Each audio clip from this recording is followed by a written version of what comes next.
प्यारे बच्चों, अस्सलामु अलैकुम वरहमतुल्लाहि वबरकातुहू। उम्मीद है कि आपने कल जो ईद का त्यौहार है बड़ी सादगी के साथ अपने घर में ही मनाई होगी।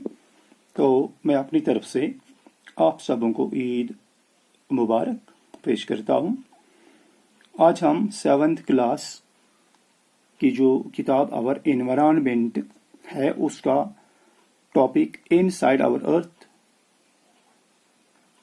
के बारे में पढ़ेंगे, क्योंकि कल ये टॉपिक हमने ख़त्म किया था और इसके जो कुछ क्वेश्चन थे वो क्वेश्चन भी हमने देख लिए थे। अब उसी के कुछ क्वेश्चन और हैं वो हम देखने की कोशिश करेंगे। तो पहले जो है क्वेश्चन नंबर 2 अगर हम देखेंगे तो क्वेश्चन नंबर 2 में ये टेक्स्ट बुक के क्वेश्चन हैं। Question number 2, tick the correct answer. यानी एक तो क्वेश्चन दिया गया है और उसके साथ उसके 2-3 आंसर्स दिए गए हैं। हमें उन 3 आंसर्स में से सही वाला चुनना है, कौन सा होगा। तो मैंने सही वाले को यहाँ अंडरलाइन भी किया और रेड कलर से उसे टिक भी किया है। तो पहला पार्ट है rock made up of molten magma. वो रॉक जो मोल्टन मैग्मा का बना होता है उसे हम क्या कहते हैं?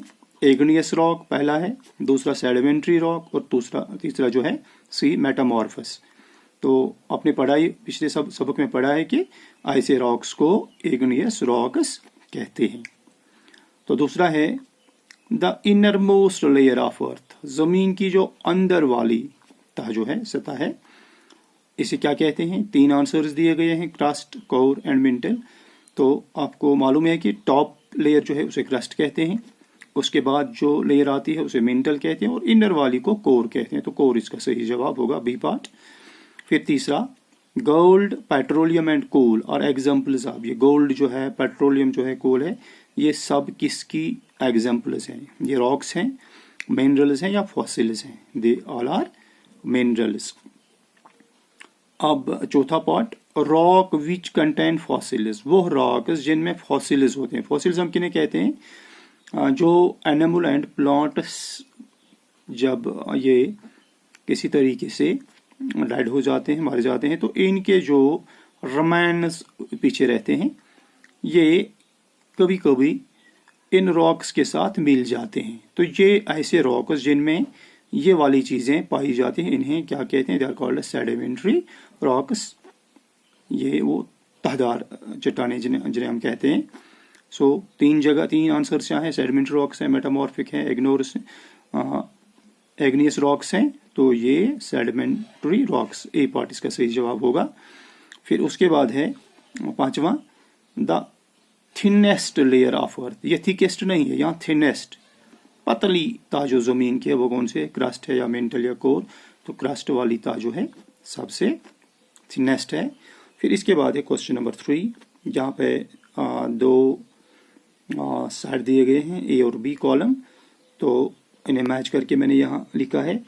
तो पहले हिस्से में core, minerals, rocks, clay and salt. तो दूसरे साइड में इनके आंसर्स हैं कोर, ये इनर मोस्ट लेयर जमीन की है, so this the inner most layer. अब मिनरल्स में क्या होता है? यहाँ जो आंसर्स दिए गए हैं इनके साथ इसके साथ किस चीज का जो मैच बन रहा है? इनकी डेफिनेट केमिकल कंपोजिशन होती है। रॉक्स ये इस्तेमाल किए जाते हैं रोड्स एंड बिल्डिंग्स में। क्ले ये स्लेट बनाती है, जब इस पे बहुत टाइम ये क्ले रहती है तो इस पे जो प्रेशर और टेम्परेचर का जो इस पे असर होता है तो इससे ये स्लेट में तब्दील हो जाती है। इसी तरह soil is made up of silicon and aluminium. उसके बाद है क्वेश्चन नंबर 4। तो चौथे सवाल में हमें कुछ पार्ट्स दिए गए हैं, हमें रीजन बतानी है। अब पहला जो है we can not go to the centre of the earth. हम जमीन के कोर में, सेंटर में नहीं जा सकते हैं। वजह क्या है? प्यारे बच्चों, चूंकि हमने पढ़ा कि इनर मोस्ट लेयर जो है जमीन की दैट इज द कोर, और ये कोर जो है इसका टेम्परेचर और प्रेशर इतना ज्यादा है कि यहाँ पर अगर कहें कुछ मादनियात हैं, आयरन है या कोई और चीज है, they all are in the liquid shape. ये मोल्टन शेप में है, पिघले हुए हैं। अब आप खुद ही अंदाजा कीजिए कि जहां पे ये लोहा पिघला हुआ हो वहां पे कितना ज्यादा टेम्परेचर होगा, तो और उस टेम्परेचर में हम नहीं जा सकते हैं, हम इसे पार नहीं कर सकते हैं। यही वजह है कि हम सेंटर पे, इस जमीन के इस कोर पे नहीं जा सकते हैं। The centre of the earth is made up of metals like nickel and iron which are in molten form. ये तो वहां पे है लेकिन मोल्टन शेप में है।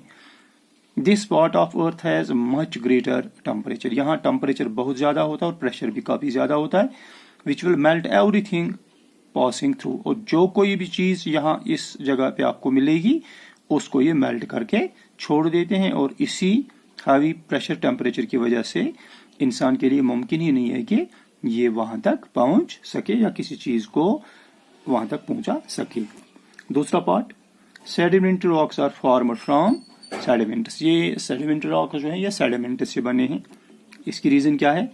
क्योंकि सेडिमेंट्स क्या होते हैं? छोटे छोटे ज़रात। ये असल में रॉक्स जब रोल डाउन हो जाते हैं वाटर या विंड के जरिए से, अब ये छोटे सेडिमेंट्स में ज़रों में तब्दील हो जाता है और ये छोटे ज़रे हाई प्रेशर और टेम्परेचर की वजह से कहीं कहीं सेटल हो जाते हैं और उन पे वो फॉसिल्स जो हमने पढ़ा वो भी कभी कभी आ जाते हैं। और इस तरह ये रॉक्स चूंकि अलग अलग हिस्सों में होते हैं, चूंकि अलग अलग टाइम पे सेटल हो जाते हैं, तो इनकी वो जो बनावट होती है वो तहदार बनती है।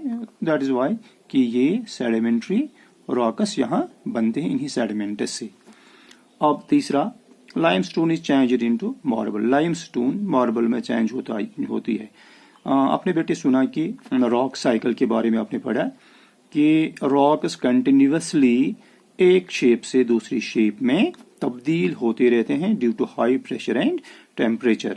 अब यही सिचुएशन लाइमस्टोन के साथ है। ये लाइमस्टोन पे जब हाई प्रेशर और टेम्परेचर बहुत ज्यादा टाइम तक एक्ट करता है तो ये ऑटोमेटिकली मार्बल में चेंज हो जाते हैं। और ये प्रोसेस जो है इस ऐसी प्रोसेस को रॉक साइकिल कहते हैं। तो इसके साथ हमारा ये लेसन मुकम्मल हो गया। तो कल हम देखेंगे कि अगले सबक में हमें क्या पढ़ना होगा। Thank you.